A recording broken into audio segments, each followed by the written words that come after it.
Hello, fans of the Metropolitans. Yes, it is good to finally to be able to say this again. We're here with the happy recap. Yes, in memory of Bob Let me fix my hat here. That's how I know what broadcast I'm doing, because I do my baseball way of life one without a hat. But the New York Mets baseball way of life, I wear a Met hat.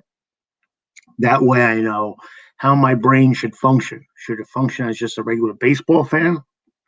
Or should it function as a Met fan? Now, I don't have any baseball caps of any other teams, so you'll be seeing I have like 40 or 50 different Met hats. Now, this is the one that they put out for 4th of July. It's the NYC USA hat. See, I can't even. I'm bad. There you go. That's the one they put out this year. And I'm wearing that one today with pride, and I'm also wearing my Tom Seaver memorial shirt that came out. It's one of those things you buy on Facebook, memorializing the great one, Tom Seaver. So there you go. That's the fashion police in me speaking right now.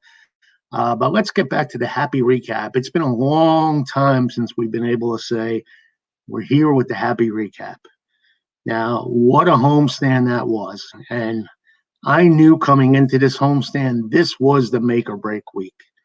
The fact that we got swept by the Cardinals, we opened the door for the Cardinals to just go into cruise control and start taking the lead in the wild card race. And with Philly, I knew we had to sweep Philly just to have any hope of catching the Braves. And look where the Phillies are right now. They're sniffing on, well, they lost yesterday thanks to us, and they Braves won. They're only 2 out.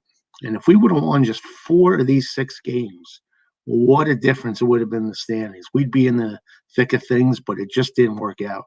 And what hurts even more is the fact that these were games we should have won because they were home games. But the Cardinals have just been red hot. Red hot. Pardon the pun. Cardinal red. They're red hot. But anyway, what are you going to do?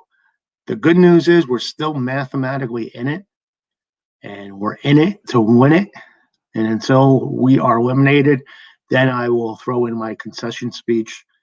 The whole staff of this YouTube cast, including me, myself, and I, will throw in the towel. And but until then, you got to believe. What we're believing in, I have no idea, but you got to believe. Anyway, it was good to finally get that win yesterday. And as you remember, we used to do the podcast. And I don't know, we still may be going back to the podcast. I'm giving this a shot to see whether you guys like the YouTube cast more or you like the podcast. But followers of the podcast, and I'm actually thinking of maybe doing them both, the podcast and the YouTube cast. We're going to see. I may just get off and do a simulcast. Wouldn't that be something? Oh, boy, now the wheels are turning. But anyway, Jeff McNeil. As you know, I've always been a big fan of Jeff McNeil. I thought there was very few pure hitters in Met history as good as Jeff McNeil. Now, you're going to call me crazy. Well, you do anyway. But I do think there is something wrong with Jeff McNeil this year physically. There is no way a guy who can hit the ball as well as he has in the past can struggle at the plate like he has.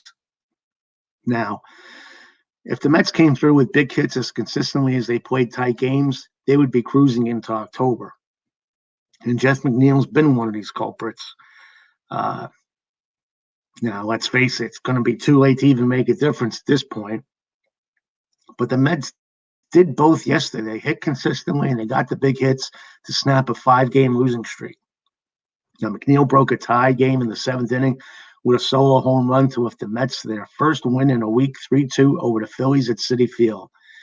Now, that homer, McNeil's first since August 1st, going career 43 games without one, gave the Mets their first lead since Tuesday and ensured they would avoid being swept for the second straight series. That would have been painful, getting swept 2 series in a row at home. And let's face it, McNeil's hit was a big hit.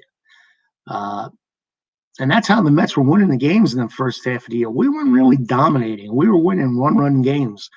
And tonight was one of those games that remind you of the first half of the year where we got the timely hit and won. But even still, this team has to start doing a better job at runners in scoring position. They got to score more runs. They got to celebrate the win. They got to have that enthusiasm they had before. And at this point, it's a little bit too late, but they need a different mindset for the entire year. Now, I know I keep saying if Jacob deGrom was on this team, we would have been right in the mix and maybe even in first place, because Jacob deGrom was having a year for the ages. And when I say that, he was having a year for the ages. And I stand by my words. I said yesterday, if he was still healthy at this point, he would be the Cy Young and the MVP award winner this year. Even if he wasn't going at that toward pace and just pitched like Jacob deGrom in the past, it would have been all his. But it isn't, and we still got games to play, so let's go to it. And Aaron Loup did just that yesterday. He lowered his ERA to 1.00 across 54 innings this season. And Edwin Diaz closed the door on the Phillies, 76-70, who are now 76 and 73 in the final 2 innings. The Mets, we're under 500. We're 73 and 77. They wrapped up a damaging week to their playoff hopes.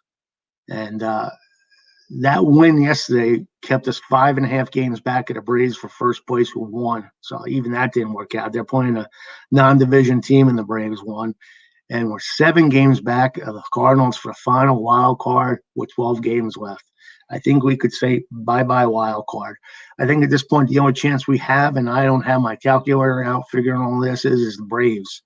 We have the 3 games with them at the end of the year, and believe me, that's no picnic. We're going to have to win 3 games against the Braves at the end of the year.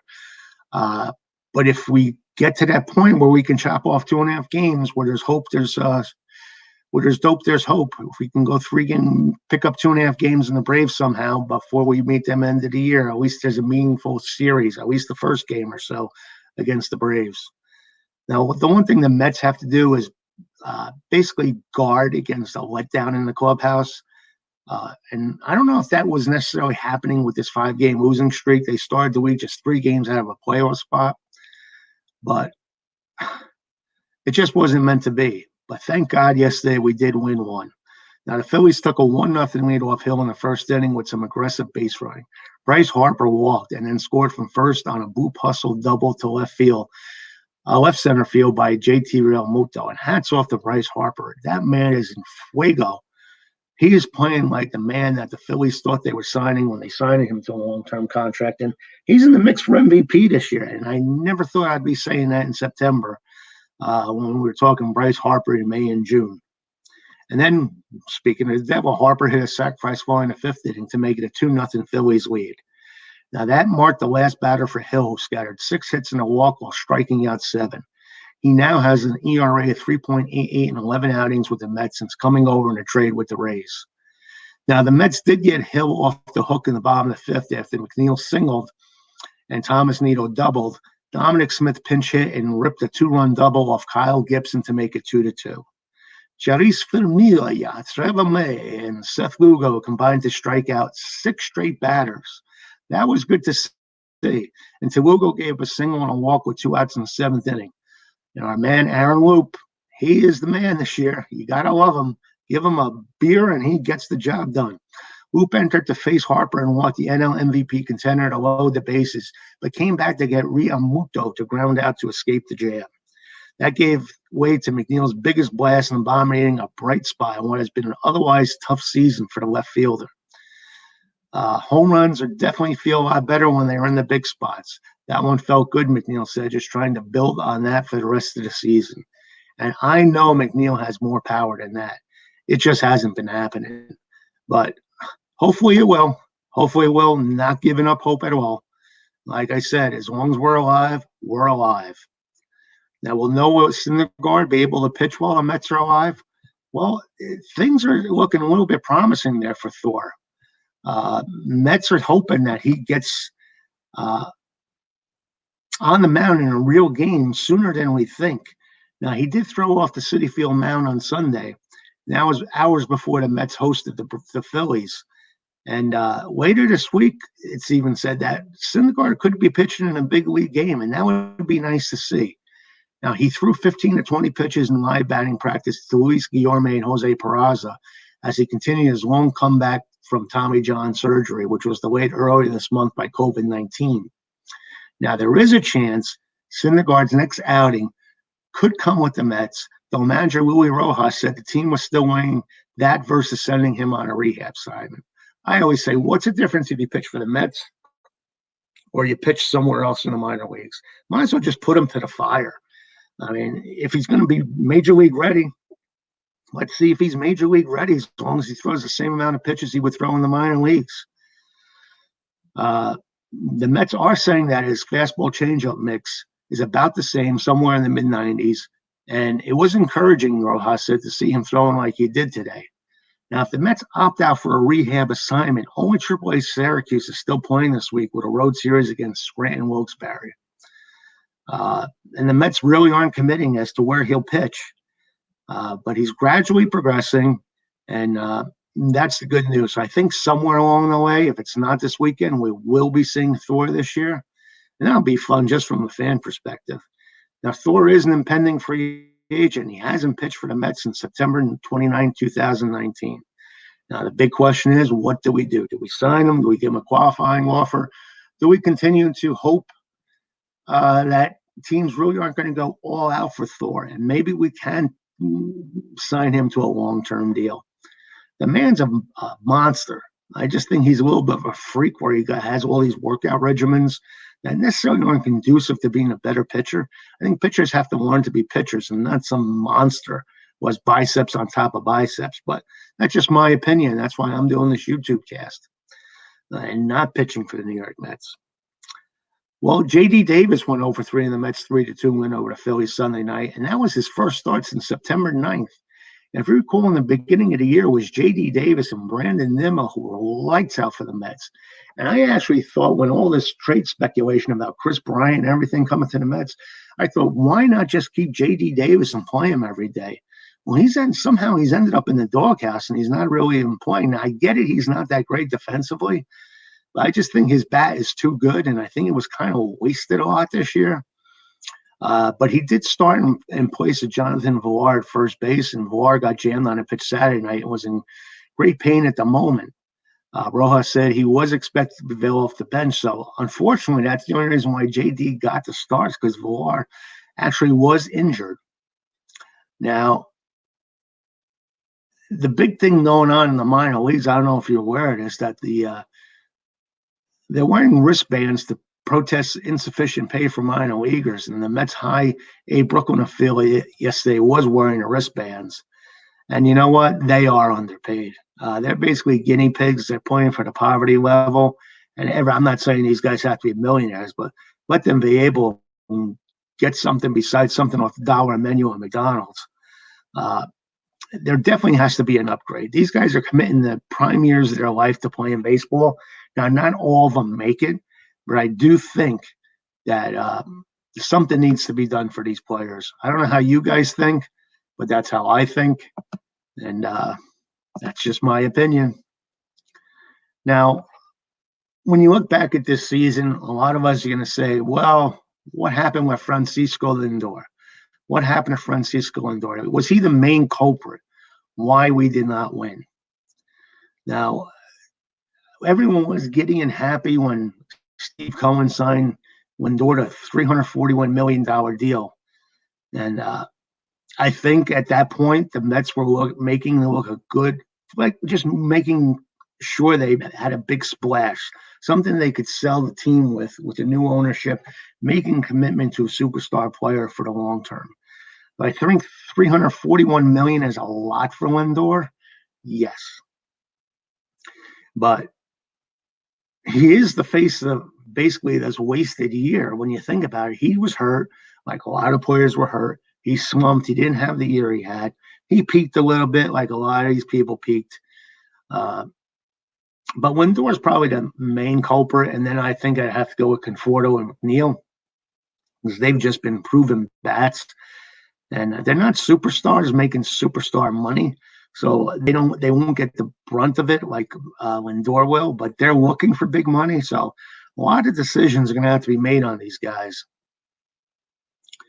But let's go back to Steve Cohen. Do you think that Steve Cohen had a more disappointing season than Francisco Lindor. Now, Lindor was brand new to the franchise and to the market and was almost bound to struggle at the plate and to engage in some clueless conduct. We forget, diehard Met fans will never forget the whole raccoon thing with McNeil, and then thumbing his nose to fans by giving them the thumbs down. Just not good optics, as they like to say. So when you're making that much money, you have to be more public relations conscious. And right there, Lindor dropped the ball. But now let's get back to Steve Cohen. He's a lifelong New Yorker and Mets fan who had spent more than 8 years in the organization as a minority owner. I know a lot of people don't realize this, but Steve's been a minority owner for 8 years. He bleeds the orange and blue. And he watched the Wilpons, Fred and Jeff, make all their mistakes. So you think he might have learned a little bit more before buying the team for $2.4 billion. And when Cohen promised that his operation would be defined by professionalism, integrity, and that he was not going to put up with the type of stuff that happened in other places, it sounded like, well, I'm just not going to be the type of guy like Fred and Jeff were. But if you closed your eyes, you wouldn't even know the difference really between Wilpon and Cohen based on results. And sometimes Cohen stubbed his own foot. The thing with Twitter and then bringing back Sandy Alderson, who brought in Jared Porter, and we know what happened with him, and then Zach Scott with the whole DUI. Porter, come on. They could have done a background check because these texts were sent in 2016 that were explicit and harassing texts to a female reporter while working for the Cubs. And then Scott just embarrassed the team with the DWI after attending a function that Cohen threw. But before his arrest, Scott exposed a different flaw in Cohen's culture when he said the Mets players who landed on injury lists were not compliant in following injury prevention protocols. In other words, the players were ignoring the team's instructions on how to remain healthy. Whether that's true or not, that's a bad sign, another bad optic, that there has to be more discipline, more organizational discipline as to how to handle these ball clubs. And when that doesn't occur, there is team dysfunction. And ultimately, that adds to bad results on the playing field. Now, the whole thumbs down thing, they did it, and I'm not saying they were being defiant to Cohen, but when players like that are underperforming and mock the playing customers, it doesn't look good for the Mets. And they're showing no fear or respect for the accountability of their boss on their way they're behaving. If we did that to our work in our workplace, around our boss found out, what do you think the reaction would be there? So I get a lot of money's invested in these players, but sometimes you have to make a stand. And I'm not sure if Cohen actually took that stand. And the disasters just kept on coming. They drafted Kumar Rocker. And what happened to him? He wasn't even healthy. So how does he even get drafted? And then later on, we find out he has questions about his health. Now, let's be honest. Would anyone who's running the Mets as general manager, what would they think about Cohen and Twitter? This is like Steinbrenner for the modern ages in a way, where you're going to make these snide comments on Twitter. And let's face it, he didn't deliver any of the stated goals Cohen did. He said he would hire the best and the brightest. Well, was Scott the best general manager possible? Come on, please. He wanted to create a blueprint for winning and keep the players healthy. Well, we were one of the most injury-riddled teams out there. So was he doing that job? And he said he wanted the fan experience to be extraordinary and borrow from the Dodgers program. And as a season ticket holder, the perks have gotten worse under Cohen. I don't see how we're like this fan-friendly thing. It's basically Wilpon revisited. So unless things are going to change where we're like the Dodgers bestow I know a couple people who were Dodgers season ticket holders, and they treat the Dodgers season ticket holder like family. So I don't know what's going to happen. But Cohen, let's face it, Lindor's getting a lot of heat, but Cohen got away with a lot of broken promise. I'm not going to say failures. I'm going to say broken promises where what he promised just didn't come through. But now it's his money. It's his team. He needs to step up to the plate and make sure the Mets go in the right direction. Well, enough of that. It's time to celebrate some birthdays like we always do. So let's say happy birthday, first of all, to Dennis Reban. Who remembers Dennis Reban? He pitched for us for 3 years from 64 to 66. Primarily, he was a starter. Out of the 72 games he pitched with the Mets, 55 was a starter. And over a 3-year period, he went 13 and 17 with a 3.65 ERA. Happy birthday to Dennis. And Dennis, God bless him, turns 80 today. Way to go, Dennis. And who else is celebrating a birthday? Number 8, Dave Gallagher. He was with us in those, worst team that money could buy era, 92 and 93, played 197 games and ended up batting .258. And he was an outfielder by trade. Played primarily in center and right. He could play either position, and he did play a little left too, so he was all around. Wore number 8, Yogi's old number, and the kid, Gary Carter. And I don't know how you guys are going to react to this one, but happy birthday to Jason Bay. Yeah, Jason Bay was going to deliver us to the promised land, and it never worked out. In his 3 years with the Mets, he only played 288 games and batted .234. Not the numbers he was putting up with the Pirates and the Red Sox for sure. And his power numbers, 280 games, he only had 26 homers, so weak on the power side. And a lot was expected from him. He did well in Boston, and he was the Rookie of the Year with the Pittsburgh Pirates. I used to love him until he came to the Mets. Go figure. Typical Met curse, right? Anyway, happy birthday to A.J. Ramos. He was with us just a few years ago in 17 and 18. Pitched in 49 games, all in relief. The results weren't that fantastic. He had an ERA of 5.59. But happy birthday to A.J. Ramos. Now, let's go, as we normally do, into our time machine and look at one of the games that happened in Met history. How about we go back just a few years ago? September 20th was a Friday night. I wish it was Friday today, but it's Monday. That's what happens when different years comes. Anyway, it was the night that Pete Alonso becomes the first Met to hit 50 homers. Now, the Mets were still in the wild card hunt, 3.5 games back with 10 games to go while chasing 2 other teams for the second wild card spot. Now, Mickey Callaway's Mets were in Cincinnati to take on David Bell's Reds in front of 20,576 fans. Many of them Met fans. Yes, the Met fans travel, or they're all over in these cities. Who knows? Mets are a popular team nationwide. And here's what the lineup looked like for the Mets. Brandon Nimmo, center field, leading off. Jeff McNeil, third base, batting second. The Polar Bear, playing first, third base. Robbie, don't you know, Cano, playing second base, batting fourth. Wilson Ramos, catching, batting fifth. Michael Conforto, right field, batting sixth. J.D. Davis, left field. Remember when J.D. played the outfield? Batting seventh. Ahmad Rosario, batting eighth, playing short. And Jacob deGrom, pitching, batting ninth. For the Cincinnati Reds, Josh Van Meter in left field, leading off. Joey, what a year he's having in 2021. Votto playing first base, batting second. Eugenio Suarez, he put up some power numbers that year. He played third and batted third. Aristides Aquino, right field, batting fourth. Tucker Barnhart, catching, batting fifth. Jose Iglesias, shortstop, batting sixth. Phil Irvin in center field, batting seventh. Jose Peraza, batting eighth and second base. And Luis Castillo, pitching, batting ninth. Now, Jacob deGrom entered the game leading the league in ERA, strikeouts, and WAR. He came into the game with ERA 2.61. He had 239 strikeouts already at this point, and his WAR was 6.3. And that was an amazing year he had, without a doubt.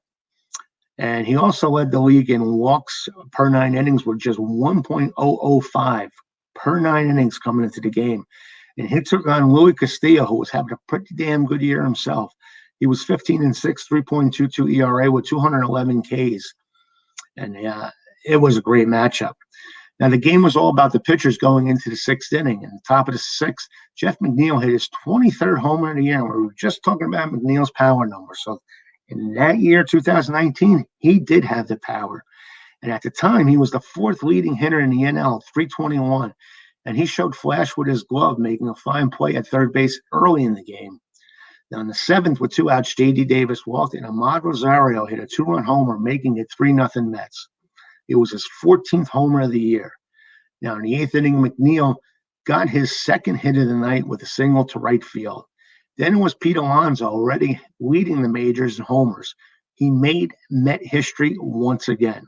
Alonzo launched a massive homer into the right field steamboat, a ball that was absolutely crushed. It was an estimated 437-foot shot, and that's the polar bear we know and love. Now, Alonzo became the first Met to hit 50 homers in the history of the franchise. He's now one of 2 rookies to ever hit 50 or more homers in the history of the MLB.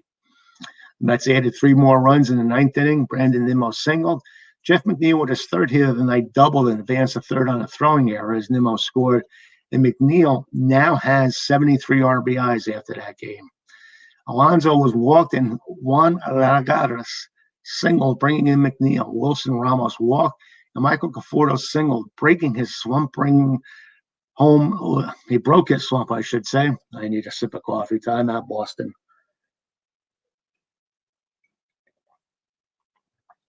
Conforto broke his slump, bringing home Alonzo with his 84th RBI of the year to make it 8-0. Oh, don't you wish we had the 2019 Conforto and McNeil this year? Now, Jacob deGrom had put himself in the front running for another Cy Young Award, and he won his 10th game. Yeah, that was one of the years where the Mets weren't hitting for him, and he lowered his league ERA to 2.51 and had a league best 248 strikeouts.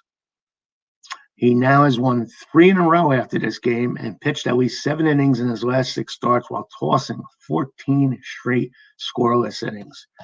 Good times. Who remembers that game? That was fun, without a doubt.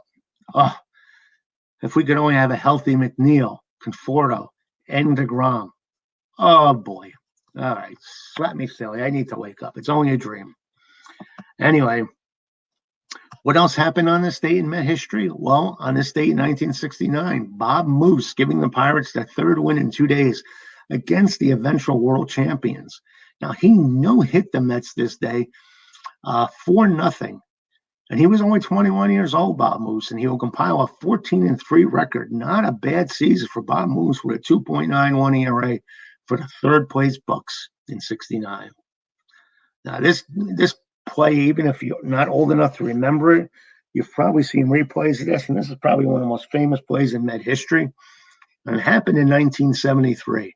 The Pirates missed scoring in the top of the 13th inning when Dave Augustine's quote-unquote home run bounces off the top of the fence and into the glove of Cleon Jones, who relays the ball to Wayne Garrett in time to nail Richie Zisk at the plate. Now, on the bottom of the frame, Mets rookie catcher Ron Hodges ends the Shea Stadium contest. Ronnie Hodges, he played a lot of years with the Mets. He was like the Ed Kranepool of catchers for the Mets, which will become known as the ball-on-the-wall game with a 1-out single of Bucs reliever Dave Giusti, plating John Milner for the 4-3 victory. And also on this date in 73, it became official. Willie Mays went on today's show and shared an announcement that he's officially retiring from baseball at a press conference, which was going to be held at Shea Stadium's Diamond Club. And in 5 days, the Mets will honor the aging superstar with a pregame ceremony night at the ballpark. And that's a night a lot of fans will never, ever forget. It was a great ceremony. I was 12 years old at the time, and I remember it to this day. Now, of course, what's going on in the group? We're the greatest Mets group in Facebook. So if you're not a member, please join. If in Facebook, look us up, New York Mets Baseball Way of Life. And if you're watching this YouTube cast, please subscribe. You'll not only get our Mets podcast, I always say podcast, I mean YouTube cast today, but our Baseball Way of Life, we do one every morning at 7 a.m. too. So you get double your money. It's like a double header. double your baseball pleasure for one paid admission. And you're not even paying, so it's even better. And occasionally on the Baseball Life, if a topic pops up that's hot in the group, I may do a separate impromptu YouTube cast. So check it out. What are we talking about in the group? Well, we mentioned that Rich Hill hasn't allowed more than 3 runs in a game since July. His ERA since the start of July is 3.32, though Hill has not won a game over that 9-inning stretch. And we mentioned Edwin Diaz recorded his 30th save last night, becoming the 7th pitcher in Met history to save at least 30 games in a season. Now, who's the franchise leader? Why, of course, Jeris Familia. Hard to believe that he had 51 saves in 2016. And altogether, John Franco has the most 30-plus seasons with 5. Other Met birthdays today, Dave Gallagher. And Harvey Porter says he met him. He used to coach Mercer County College in New Jersey in the early 1990s. I did not know that, Johnny. And I used to live pretty close to Mercer County Park. I still do. They have great baseball facilities there in the park itself. And I'm sure the college is the same way. And Jason Lynch mentioned that with 8 years old, he was 8 years old going to Bison's game with my dad, and Gallagher was in center field. And the next season, Darryl Boston. I remember when both Darryls were Mets. It was in center field for the Bison. 7 to 8 years later, they platooned in center field for the Mets. That's one of the great things about seeing the Mets minor league teams is you watch the players develop and eventually become Mets. And that's so rewarding. Then I also mentioned that over the last 40 years, the Mets winning percentage in the second half has been under 400 6 times. 82, 91, 2003, 2004, 2009, 2012. I guess those are years we all want to forget. Now, unless they win 6 of their final 13 games, the 2021 Mets will join this list. So got to finish 500, otherwise we're on that list. And how about Francisco Alvarez? He finished his first full season in the minors between St. Lucie and Brooklyn.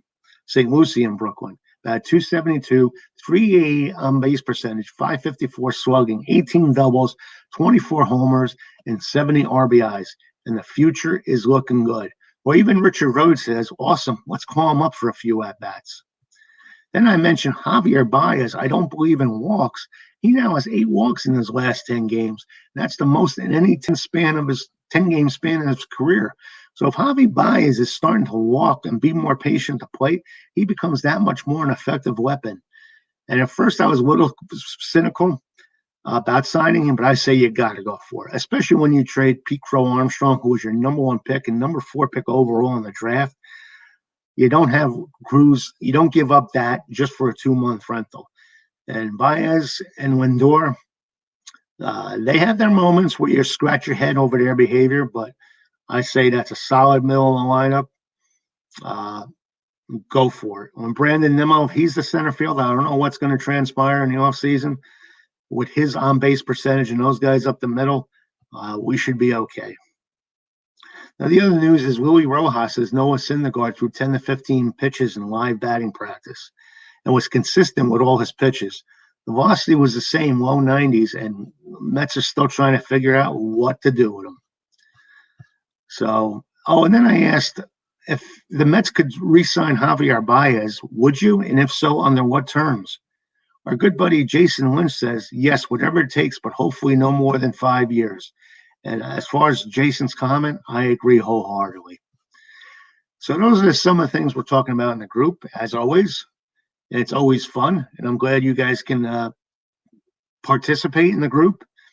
And what I'd like you to do, too, here is if you're watching this live, always feel free to leave comments, and I'll address whatever you're talking about at the moment. If not, after the broadcast, you can just leave comments in the comment field, and I'll see them. And I'll learn how to put on my hat properly, too. I look like a drunk bum. But anyway, like I said, all participation is encouraged. I will be doing these every day. If anyone ever wants to come on one of these YouTube casts, we can always share the screen. I can have up to 9 other people. That would be fun. Or if you want to talk anything, you want to promote anything Mets related or whatever, please feel free. And if you don't want to do it in the comments field, you want to remain anonymous, just email me at philstan41@gmail.com. But the one thing I wanted you to do is subscribe to this YouTube cast. And that way you get all the YouTube cast, the schedule and everything when they're coming up. And you'll have an archive of all of them. Now, we all know that one of our favorite features on the broadcast is our trivia question. So today's trivia question is, who has the fewest wins as a manager for the New York Mets? And our Jeopardy question, who is ready for the Jeopardy question? I forgot what the Jeopardy question was. Oh, my goodness. This is what happens when you go live. When I did the podcast, I could just stop it there and not embarrass myself. Hold on, folks. We are coming. We are coming with that trivia question. I mean, Jeopardy question. Yes, sirree, Bob. Here it is.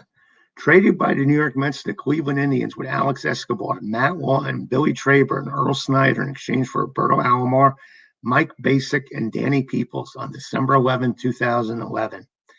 And he was called up for the first time in August 2000 following an injury to Mets reliever John Franco. Who is it? Take some time, figure it out, and we'll come right back with the answers for you. So, sit back idly, do what you have to do. Try and figure this one out. I'm going to be patient with you. Do you want me to sing while we go on delay? Probably not.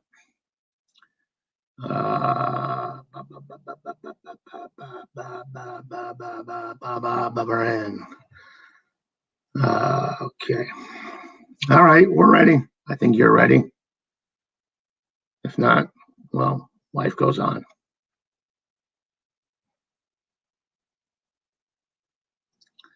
Okay. The answer to our trivia question is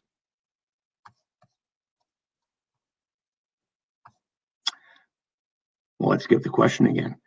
Yesterday's Met baseball trivia was, who has the fewest wins as manager for the Mets? The correct answer is Mike Cubbage with 3 wins in 1991. Congrats to Jason Lynch. Yes, our trivia whiz, for once again getting this one right. Now, our Jeopardy question, no one answered. So if no one answers it by the time we come back and do this YouTube cast, we wait till the next day. We get 48 hours. So I'm going to give the answer then. So do your work. Here's the clues. War number 39 is a Met and traded with Jason Middlebrook by the San Diego Padres and New York Mets in exchange for Bobby Jones, Jason Bay, and Josh Reynolds on July 31st, 2002. Okay, that's it for now. There's no Met game today, so we won't have a happy recap tomorrow, but that's a good thing because there's no game. But we do begin a big series with Boston. It should be fun. Anytime the Mets go to Boston, it's fun. So check in tomorrow. We should be up because I'm not doing the Utopian Baseball Universe broadcast. We will be up earlier tomorrow, probably around 8:30 or so. So check in then. It should be fun. And we'll talk more about baseball. So come on. If you got questions, leave comments at the end of this YouTube cast, and we'll address them. If not, just come in tomorrow and be thoroughly entertained once again. So once again, never give up. You got to believe. We're Met fans. Let's do this. And we'll see you again tomorrow when we play the Reds. After we play, time I need my water. We'll prepare you for the Red Sox series. So enjoy whatever you're going to do tonight. It's Monday Night Football, Packers, Lions. You got the Yankees and the Rangers.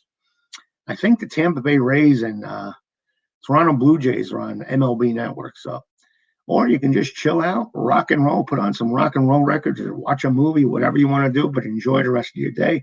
Enjoy your evening. It's starting to get a little cooler here in the Northeast. So we're getting to that time of year, but still a beautiful day. So enjoy the day. Talk to you tomorrow, guys. Thanks again for watching. It means the world to me. Take care.